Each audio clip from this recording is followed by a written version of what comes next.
Hello everyone.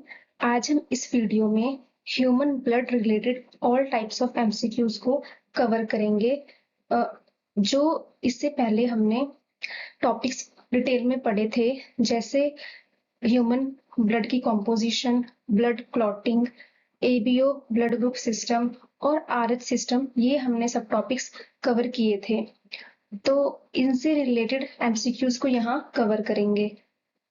First question is pH value of human blood is 3.0, 5.6, 7.4 या 8.5। तो human blood की pH value रहती है इस 7.4। Total blood volume in adult में ब्लड का वॉल्यूम कितना रहना चाहिए? इस 5 to 6 litre, 7 to 8 litre, 8 to 10 litre या 4 to 5 लीटर। तो आंसर इज 5 to 6 लीटर रहना चाहिए। Organ act storage of blood. ऐसा कौन सा ऑर्गन है जो ब्लड को स्टोर करके रखता है? लीवर, स्टमक, पेनक्रियास या स्प्लीन। तो आंसर इज स्प्लीन। ये हम डायग्राम में देख सकते हैं, ये स्टमक के साथ प्रेजेंट है, that is spleen. How many parts blood consist of? हमारा ब्लड कितने पार्ट्स को कंसिस्ट करके रखता है? 2, 4, 3 या 5। तो ब्लड 2 पार्ट्स कंसिस्ट करके रखता है।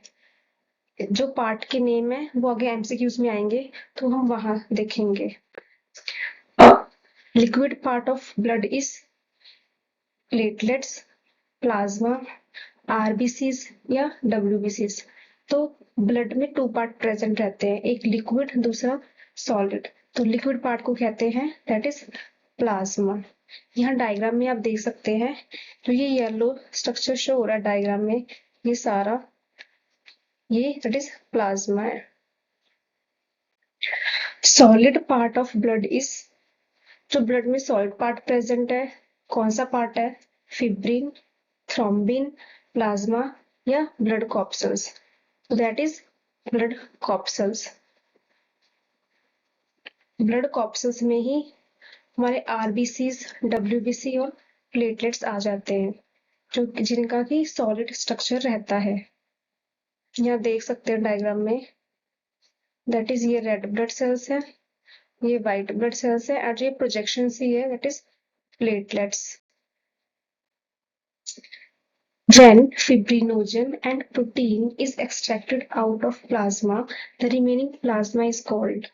अगर हम प्लाज्मा की जो पूरी कॉम्पोजिशन है, जो कि हमने प्रीवियस वीडियो में पढ़ी थी, और उस पूरी कॉम्पोजिशन में से फिब्रिनोजन और प्रोटीन को निकाल दें, तो जो कॉम्पोजिशन बचेगी उसे हम क्या कहेंगे? That is RBC, WBC, serum या प्लेटलेट्स। इसको हम सीरम कहेंगे, दैट इज सीरम। और हमने प्लाज्मा की कॉम्पोजिशन में पढ़ा था, वाटर, प्रोटीन, सॉल्ट, ग्लूकोज और कुछ प्लाज्मा प्रोटीन प्रेजेंट रहते हैं, जैसे थ्रोम्बिन, फिब्रिन और हिपेरिन। और इस पूरी कॉम्पोजिशन में से अगर हम ये प्लाज्मा प्रोटीन्स रिमूव कर देंगे, ये हटा देंगे, तो that portion is present is called serum. इसको सीरम कहते हैं। इसमें वाटर ज्यादा 90% में प्रेजेंट रहता है। Blood corpuscles is divided in. Blood corpuscles को हम कितने पार्ट्स में डिवाइड कर सकते हैं? 4, 3, 5 या 2। तो ब्लड कॉर्पसल्स को हम 3 पार्ट्स में डिवाइड करते हैं, that is red blood sales, white blood cells and platelets. Shape of RBCs. RBCs की शेप कैसी रहती है? बाइकनकेव, ओवल, कॉन्वेक्स या रेक्टेंगल। तो इनकी शेप रहती है इस बाइकनकेव। बाइकनकेव यहाँ डायग्राम में देख सकते हैं, दैट इज ये बाइकनकेव है, ये बाइकनकेव है, दोनों साइड से कनकेव शेप प्रेजेंट है। और ये शेप के कारण ब्लड ज्यादा अमाउंट में ऑक्सीजन को कैरी कर सकता है। RBCs formed in adult. Adult में आरबीसीज कहाँ पर फॉर्म होते हैं? Spleen, red bone marrow, liver या पेनक्रियाज में। तो अडल्ट में ये रेड बोन मैरो में फॉर्म होता है। जो रेड बोन मैरो रीजन है ये हमारी बोन्स में प्रेजेंट रहता है। स्पेसिफिक ये यहाँ डायग्राम में दिखाया हुआ है बोन, दैट इज हमारी बॉडी में लॉन्गेस्ट बोन है, दैट इज फ्यूमर और इसके एंड पे red bone marrow region present है और ये स्टेम सेल्स को इसमें रहते हैं प्रेजेंट और ये ही स्टेम सेल्स ब्लड को फॉर्म करते हैं। ये डायग्राम में दिखाया हुआ है, दैट इज ये रेड बोन मैरो है, ये स्टेम सेल्स बनाता है और ये stem cells further red blood sales बनाते हैं। RBCs formed in baby, newborn baby में आरबीसीज कहाँ पर बनते हैं? Spleen, red bone marrow, pancreas या लीवर। तो ये लीवर में बनते हैं क्योंकि न्यूबॉर्न बेबी में अभी बोन्स डेवलप नहीं हुई होती हैं, जिस कारण रेड बोन मैरो भी नहीं बनी होती है। इसी कारण ये आरबीसीज बेबी में लीवर में फॉर्म होते हैं। Life span of RBCs, RBCs का लाइफ स्पैन कितना रहता है? 10 to 90 days, 50 to 100 days, 20 to 120 days या 30 to 120 days। तो इनका लाइफ स्पैन रहता है आरबीसीज का 20 to 120 days। RBCs is also known as, RBCs को हम और क्या कहते हैं? ल्यूकोसाइट्स, एरिथ्रोसाइट्स, थ्रोम्बोसाइट्स या लिम्फोसाइट्स। तो आरबीसीज को हम और एरिथ्रोसाइट्स भी कहते हैं इन साइंटिफिक टर्म।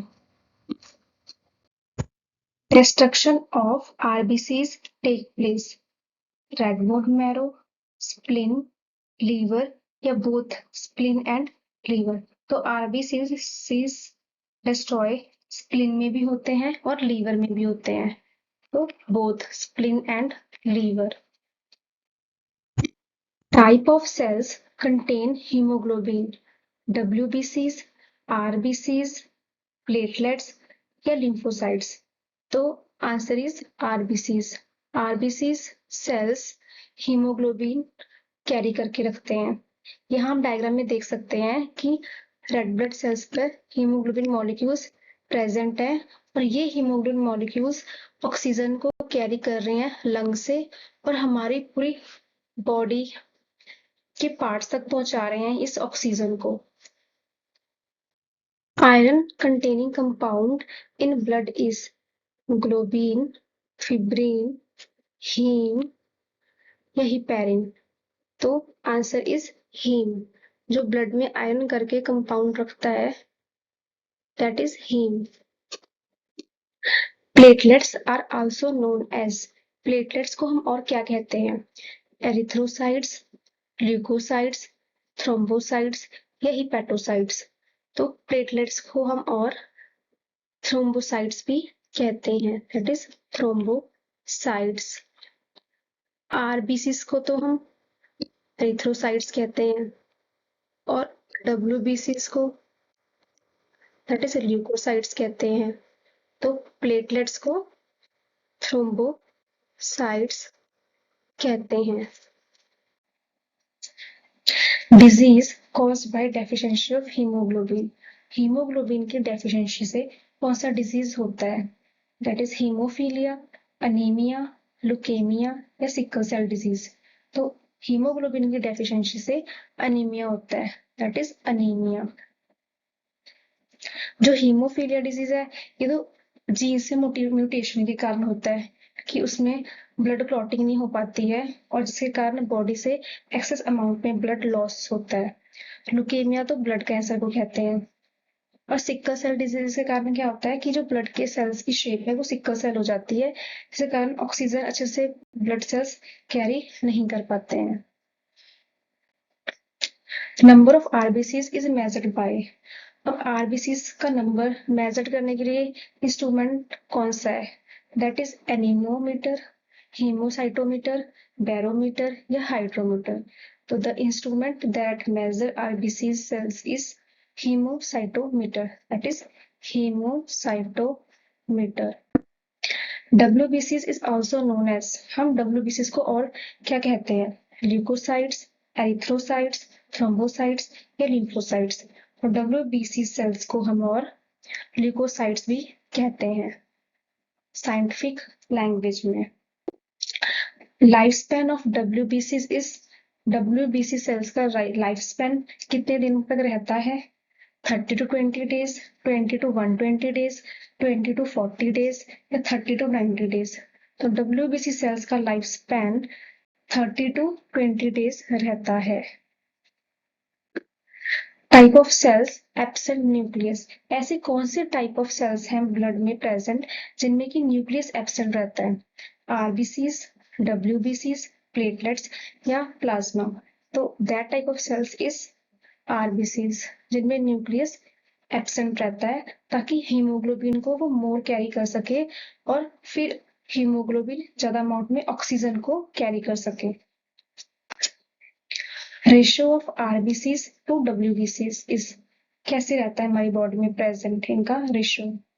500 to 50, 700:10 या 600:1 या 800:20। तो इनका रेशियो रहता है 600:1। मीन्स 600 अगर RBC प्रेजेंट है तो उस पर 1 WBC प्रेजेंट होता है।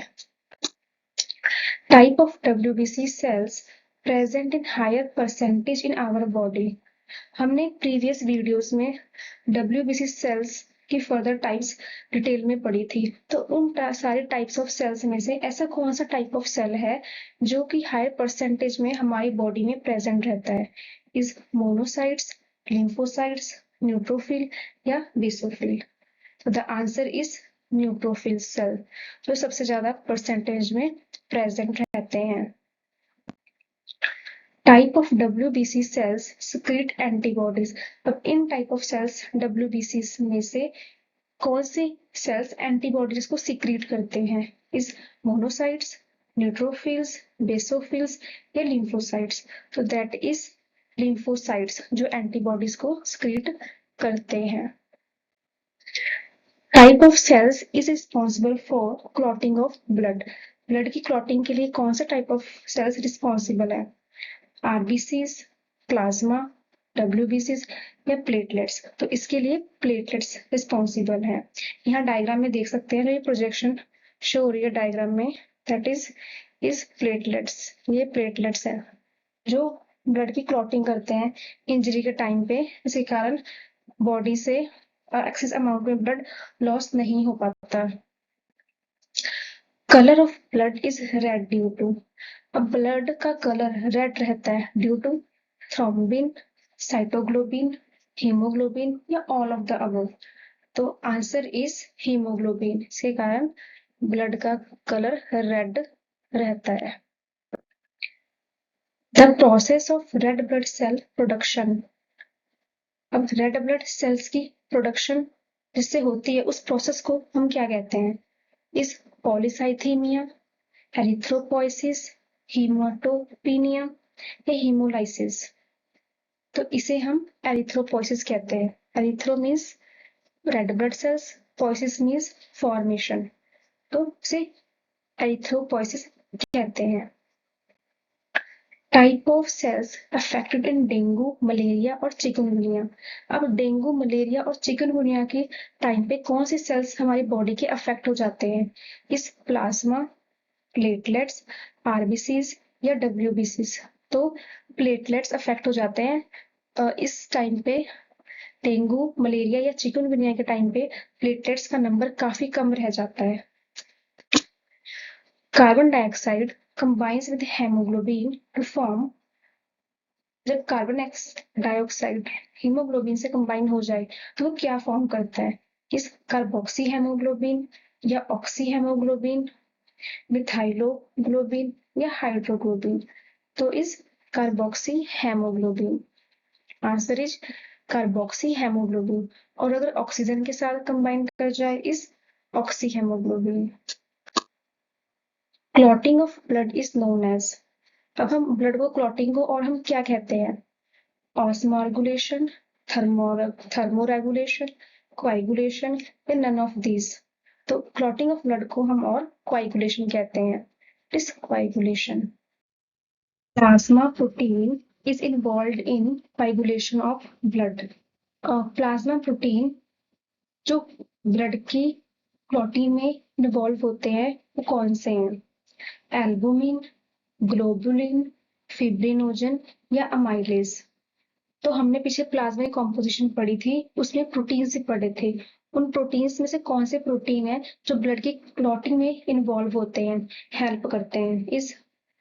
That is fibrinogen. Is fibrinogen. Dash stop blood clotting in blood vessels. अब कौन ब्लड वेसल्स में ब्लड क्लॉटिंग को स्टॉप करता है?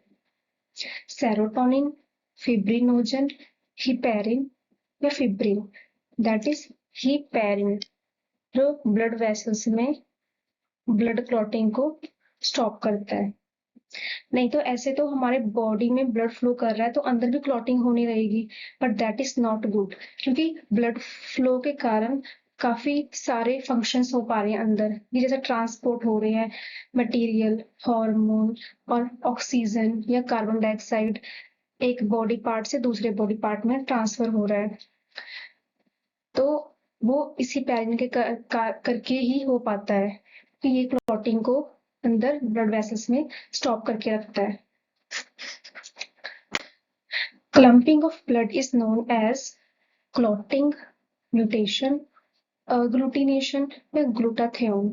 तो क्लम्पिंग ऑफ ब्लड को हम और क्या कहते हैं? इस अग्लूटिनेशन।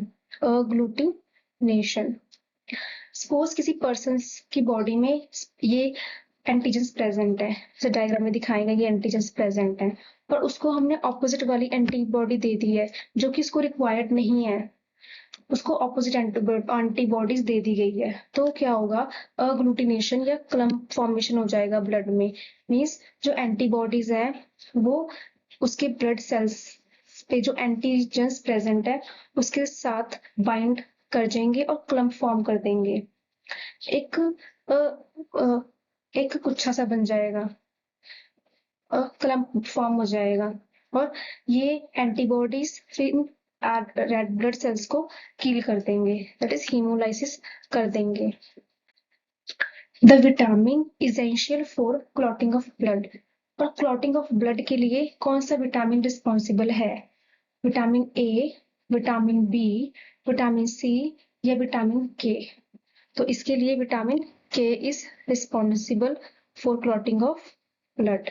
ये भी हमने जब ब्लड क्लॉटिंग का पूरा मैकेनिज्म पढ़ा था कि ये विटामिन के फिब्रिनोजन को फिब्रिन में कन्वर्ट करता है, फिब्रिन एक्टिव फॉर्म में कन्वर्ट करता है, तो हमने उसको वहां पढ़ा था, और वहां ब्लड कैल्शियम की रिक्वायरमेंट भी रहती है विटामिन के साथ।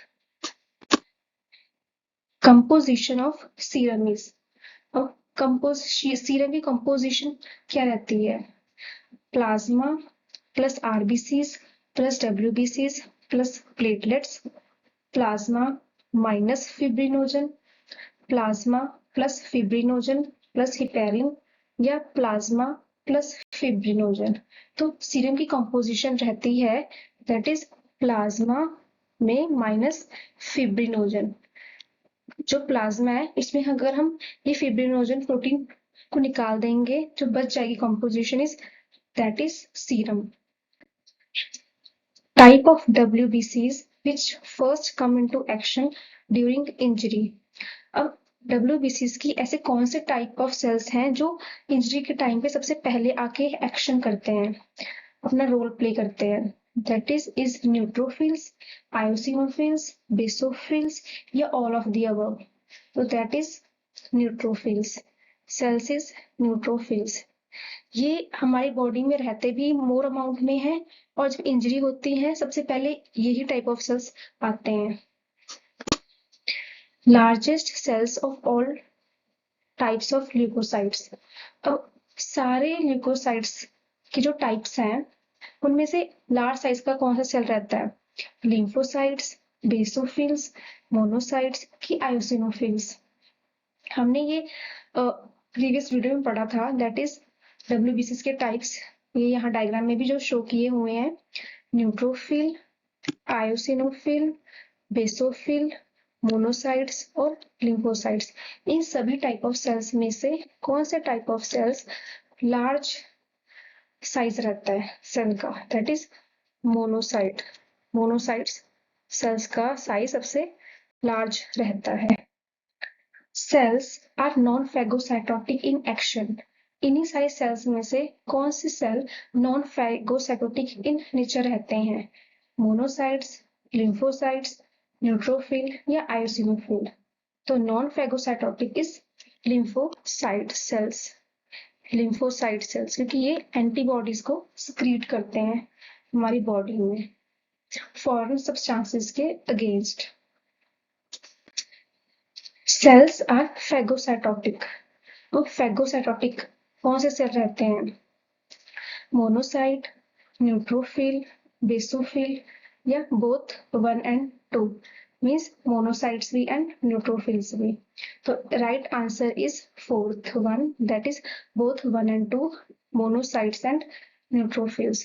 दोनों ही सेल्स फैगोसिटिक रहते हैं, मीन्स फैगोसिटिक रहते हैं मीन्स ये अगर कोई फॉरेन सब्सटेंस हमारी बॉडी में आ रहा है तो ये that is monocytes and neutrophil cells, ये उनको एनगल्फ कर लेते हैं और इस तरह ये हम उन सब्सटेंसेस को बॉडी से क्लीन कर देते हैं। Type of cells of WBCs release histamine during injury. अब WBC के ऐसे कौन से टाइप ऑफ सेल्स हैं जो हिस्टामिन को रिलीज करते हैं इंजरी के दौरान? मोनोसाइट्स, लिम्फोसाइट्स, बेसोफिल्स या आइसोनोफिल्स। तो that is basophil cells. Basophil cells injury के टाइम पे हिस्टामिन को रिलीज करते हैं, क्योंकि जब इंजरी होती है तो हमको सिम्टम्स देखने को मिलते हैं, जैसे वहां पे उस जगह पे रेडनेस हो जाती है या हमको जलन होने लगती है।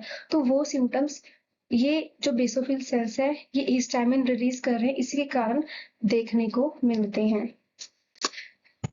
प्लाज्मा प्रेजेंट एट, प्लाज्मा हमारे ब्लड में किस परसेंटेज में प्रेजेंट रहता है? इस 40%, 45%, 55% या 70%? तो प्लाज्मा हमारी बॉडी में 55% प्रेजेंट रहता है। ब्लड हमने दो पार्ट्स में डिवाइड किया था, इस plasma and second is blood corpuscles.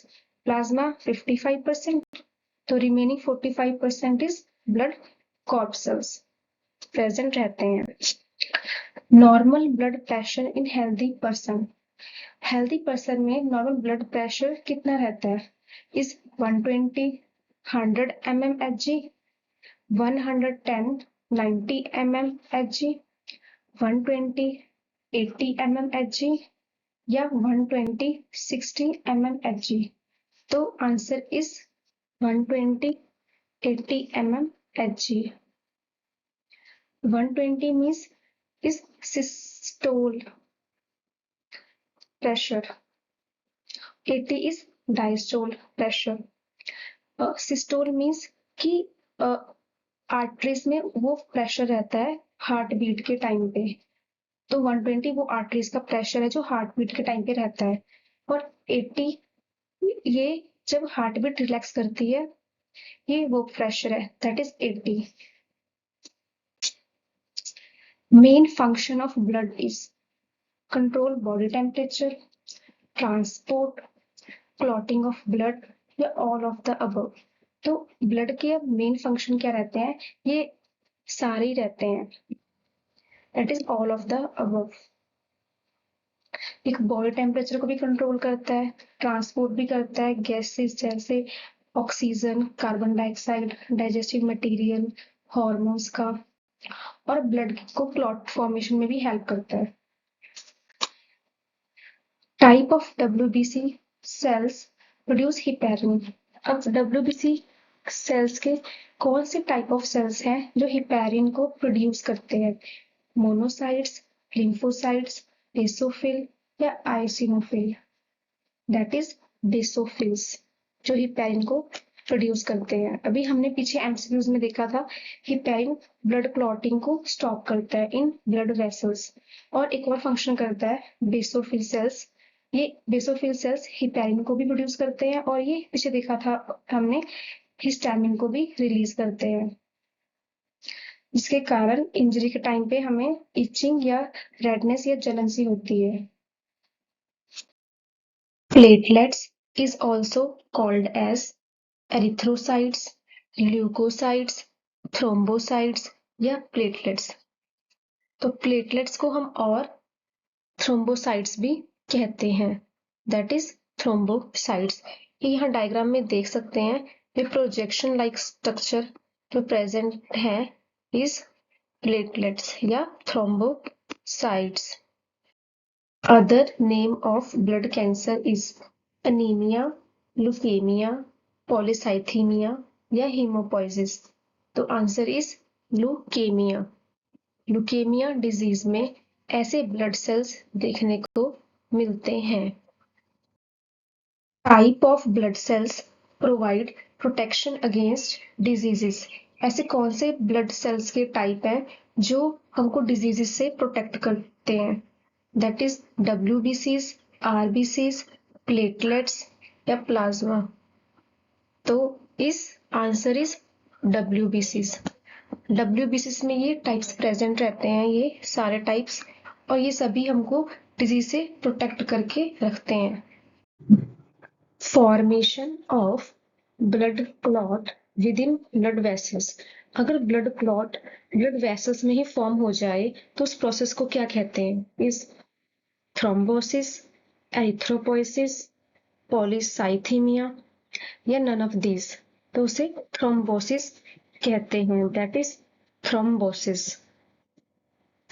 यहाँ डायग्राम में भी दिख रहा है कि वेसल्स में ब्लड क्लॉट फॉर्म हुआ है, ये ब्लड क्लॉट फॉर्म हो रखा है।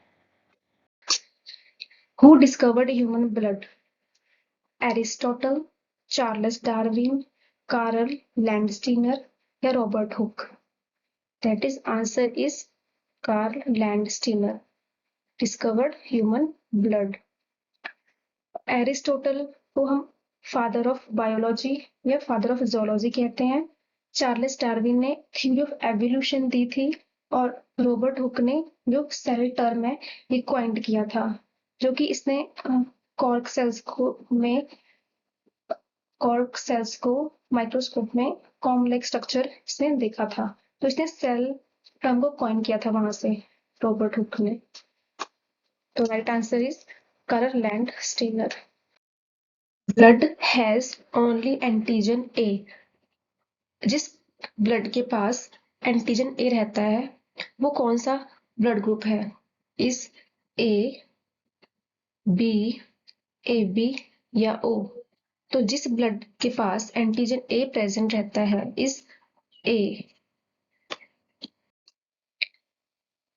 Blood group has both A and B antigen, no antibodies. अब ब्लड ग्रुप ऐसा कौन सा ब्लड ग्रुप है जिसमें दोनों एंटीजन प्रेजेंट रहते हैं, AB और BB, पर एंटीबॉडी कोई भी प्रेजेंट नहीं रहता?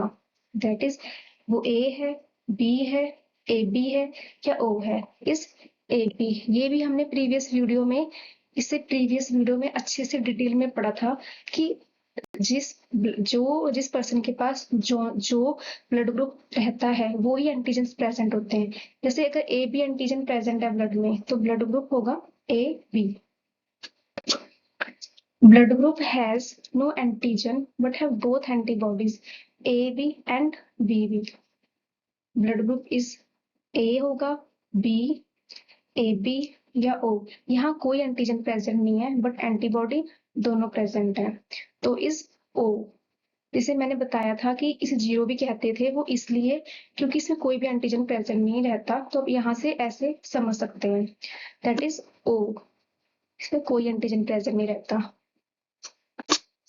There are dash types of antibodies present in human. कितने टाइप्स के एंटीबॉडीज प्रेजेंट रहते हैं ह्यूमन में? 2, 3, 4 या 5? तो जैसे एंटीजन 2 रहते हैं ए बी, ऐसे ही एंटीबॉडी भी 2 रहते हैं ए एंड बी। तो right answer is 2। Antigens are present on the surface of. किसकी सरफेस पे प्रेजेंट रहते हैं? RBCs, WBCs, प्लेटलेट्स या प्लाज्मा? तो ये RBCs के सरफेस पे प्रेजेंट रहते हैं। यहाँ हम डायग्राम में भी देख सकते हैं, ये जो येलो स्ट्रक्चर शो हो रहा है दैट इज एंटीजन्स डायग्राम में। ये रेड ब्लड सेल्स की सरफेस पे प्रेजेंट रहते हैं। Blood groups are of dash types. अब ह्यूमन में कितने टाइप के ब्लड ग्रुप प्रेजेंट रहते हैं? 1, 2, 3 या 4? तो 4 टाइप्स के ब्लड ग्रुप प्रेजेंट रहते हैं, that is A, B, A B and O. तो 4 टाइप्स के ब्लड ग्रुप प्रेजेंट रहते हैं। Antibodies are produced by RBCs, WBCs, platelets या globulins। तो एंटीबॉडीज प्रोड्यूस करते हैं सेल्स इज WBCs, और WBCs में भी type of cell is lymphocytes. Lymphocyte cell produce करते हैं। Blood group are called universal acceptor. अब हमने 4 टाइप के ब्लड ग्रुप पढ़े, उनमें से कुछ ब्लड ग्रुप को हम यूनिवर्सल एक्सेप्टर कहते हैं। इस ए, बी, ए बी या ओ। तो universal acceptor is A B. ये किसी से भी ब्लड ले सकता है, किसी भी ब्लड ग्रुप से। ए, बी या ओ, ये किसी से भी ब्लड ले सकता है, इसलिए इसे यूनिवर्सल एक्सेप्टर कहते हैं। Blood group are called universal donor. A, B, A B या ओ। अब इनमें से कौन से ब्लड ग्रुप को यूनिवर्सल डोनर कहते हैं? इस ओ। क्यों? क्योंकि ये ओ ब्लड ग्रुप किसी को भी डोनेट कर सकता है, इसीलिए इसको यूनिवर्सल डोनर कहते हैं। बट ये लेगा ओनली ओ वाले से ही। तो abnormal rise in RBCs count is. अगर एबनॉर्मली आरबीसीज का नंबर बढ़ जाए तो उससे कौन सी डिजीज होती है? इज अनीमिया, पॉलीसाइथीमिया, एरिथ्रोपोइसिस या none of this? Answer is polycythaemia. Poly means many, तो आरबीसीज का नंबर एबनॉर्मली बढ़ रहा है, तो answer is polycythaemia. I hope कि आपके आंसर्स ये सब ठीक होंगे, और अगर आपको इन क्वेश्चंस में कोई डाउट है तो आप इससे रिलेटेड प्रीवियस वीडियो को अच्छे से देख सकते हैं। Thanks for watching. Please subscribe this channel to get videos regarding latest notifications, and keep learning and stay healthy.